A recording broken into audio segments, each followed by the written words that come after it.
27 తారీఖు నాడు పెద్ద ఎత్తున మన టీఆర్ఎస్ పార్టీ 25 సంవత్సరాలు లోకి అడుగుపెట్టబోతున్నది కాబట్టి పెద్ద ఎత్తున సిల్వర్ జూబ్లీ ఇయర్ భారీ ఎత్తున మా కేసీఆర్ గారు చలో వరంగల్ అని అనౌన్స్మెంట్ చేసిండు.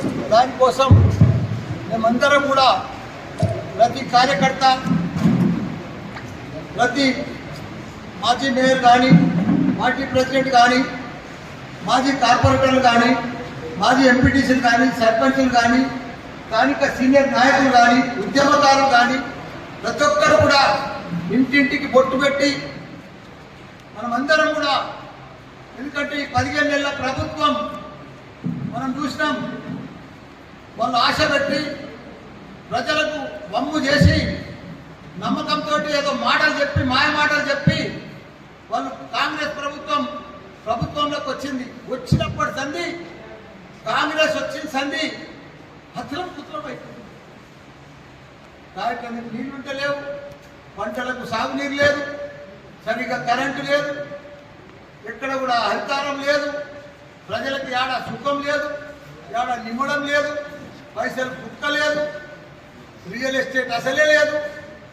మొత్తం అంత కరోనా కంటే కూడా అధ్వానమైంది. 2 ఏళ్ళు కరోనా వచ్చినప్పుడు కూడా ఇంత అధ్వానం ఎప్పుడు కాదు. ఈ కాంగ్రెస్ వచ్చినాక మొత్తం దరిద్రమైపోయింది. రాష్ట్రమంతా ఎక్కడ కూడా ప్రజలు సుఖం అనేది లేనే లేదు, అసలు పైసలు లేనే లేదు. బంగారం ఒక డిమాండ్ తప్ప ఏ దానికి డిమాండ్ లేదు. ఎందుకంటే రియల్ ఎస్టేట్ ఇవన్నీ పడిపోతున్నాయి కాబట్టి ఎవరికి భరోసా లేదు. ఇప్పుడు ఏదైనా పెళ్లిలకు అమ్ముకుందామనే కొనదిక్కులేదు. అంత ఘోరమైపోయింది కాంగ్రెస్. దానికి ఇప్పుడు మా కేసీఆర్ గారు, కేటీఆర్ గారు ఇచ్చారు కాబట్టి ఎక్కడ ప్రజలు జవహర్ నగర్ పొద్దున సంతి తిరుగుతున్నాం, ఇంటింటికి బొట్టు పెట్టి మీరు 27 తారీఖు రావాలమ్మా అంటే తప్పకుండా వస్తాం. మేము వాలంటీర్కి వస్తాం.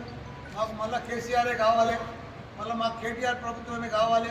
వాళ్ళు ఉన్నప్పుడే మా జవహర్ నగర్ అంతా డెవలప్ అయింది. మాకు తాగునీరు ఇచ్చిండు, మాకంతా కూడా కరెంట్ ఇచ్చిండు, ఇంటింటికి నల్ల నీళ్ళు ఇచ్చిండు, మాకంతా కూడా 58, 59 జీవోలు తెచ్చిండు, మాకు పెద్ద రిజర్వాయర్లు కట్టించిండు, మాకు అన్ని కూడా రోడ్లు వేపించిండు, డంపింగ్ అప్పుడు వాసన లేకుండా చేసిండు. మళ్ళీ ఇప్పుడు చూస్తే గబ్బు వాసన వచ్చింది. కాంగ్రెస్ వచ్చింది, గబ్బు వాసన వచ్చింది. జవహర్ నగర్ అంతా ఇప్పుడు పోయి చూసినా మా గుట్టకెళ్ళి కొత్త తయారైంది. కొత్త చెత్తకుండి గుట్ట కొత్త తయారైంది. అప్పుడు ఉన్నాం కూడా కంట్రోల్ ఉండేది. మేము మన టీఆర్ఎస్ ఉన్నప్పుడు ఇప్పుడు కంట్రోల్ లేదు, ఏం లేదు, భయం లేదు, భక్తి లేదు. ప్రజలకంతా వాసన వస్తుంది, గబ్బులు వేసిపోయి మొత్తం జవహర్ నగర్. మళ్ళీ తప్పకుండా ప్రజలందరూ కూడా ఇప్పుడు కంకణం కట్టుకున్నారు. మొత్తం ప్రతి బస్సులో, ప్రతి ఊర్లే, తెలంగాణ అంతా కూడా ప్రజలందరూ కూడా అయ్యో మనం మర్చిపోతుంది, మనం ఎటో పోతుంది, మనం ఆశలు పడి మనం కాంగ్రెస్ ఓటేస్తే మనం ఇప్పుడు చాలా పెద్ద ఎత్తున బాధలు పడుతున్నాము, మనం ఇబ్బందులు పడుతున్నాము. మన గురుకుల పాఠశాలలు కూడా కేసీఆర్ గారు 1000 గురుకుల పాఠశాలలు తెరిస్తే అవి కూడా సరిగా మెయింటైన్ చేస్తలేరు. అందులో కూడా కరెక్ట్గా ఫుడ్ పెడతలేరు. పిల్లలంతా కూడా అల్లకెళ్ళి కూడా వెళ్ళిపోతూ ఉన్నారు. కాబట్టి అన్ని బాధలే, ఒక్క బాధ కాదు, ఒక్క మనిషికి ఒక్క బాధ కాదు. కాంగ్రెస్ వచ్చేసారు, కేసీఆర్ రావాలి, మేమంతా కూడా చలో వరంగల్ అని చెప్పి కంకణం కట్టుకొని ప్రతి ఇంట్లోకి వెళ్ళి కూడా తయారయ్యి వీధికి వెళ్ళి బస్తీకి వెళ్ళి కాలనీలోకి వెళ్ళి ప్రతి ఒక్కరు కూడా తయారయ్యి పెద్ద ఎత్తున వస్తున్నారు. మాకు ఇక్కడి నుంచి ఇప్పుడు ఇలా అందరికి బొట్టు పెట్టే కార్యక్రమంలో పిలుపు కార్యక్రమంలో పిలిచినాం. ఇంటింటికి పోయి చాలా మంచి ఆదరణ వచ్చింది. జవహర్ నగర్ అయ్యో కాంగ్రెస్ కేసీఆర్ గారు లేరు, కాంగ్రెస్ వచ్చింది సరే మాకు అన్ని బాధలే వచ్చినాయి, ఏది సరిగా లేదని చెప్పి ప్రజలందరూ కూడా ఇబ్బంది పడ్డారు. తప్పకుండా మళ్ళా కేసీఆర్ ప్రభుత్వం వస్తుంది. జవహర్ నగర్ పర్ఫెక్ట్గా అన్ని రకాలు కూడా అభివృద్ధి చేసే బాధ్యత మాదే. నేను మొదలు కూడా చెప్తున్నా, జవహర్ నగర్ నా గుండెకాయ. ఇప్పుడు కూడా చెప్తున్నా, రేపు కూడా చెప్తున్నా, నేను పదవిలో ఉన్నా లేకున్నా జవహర్ నగర్కి ఎప్పుడు అభివృద్ధి చేస్తా, ఎప్పుడు దాన్ని చేస్తా. దానికి అన్ని కూడా గుళ్ళు కానీ, ఇంకా రోడ్లు కానీ ఇవన్నీ కూడా నేను చేసే బాధ్యత నాదే. నేను ఇప్పుడు కూడా ఎమ్మెల్యే, తప్పకుండా ఇవన్నీ కూడా అభివృద్ధి చేస్తా. జవహర్ నగర్ తప్పకుండా ఒక మోడల్ సిటీ తయారు చేస్తాను కూడా అందరికీ కూడా మనవి చేస్తున్నా. రాబోయే రోజులలో తప్పకుండా మన టీఆర్ఎస్ ప్రభుత్వమే వస్తుంది.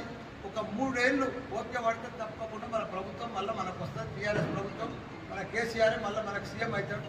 అందరికీ కూడా ధన్యవాదాలు. జై తెలంగాణ.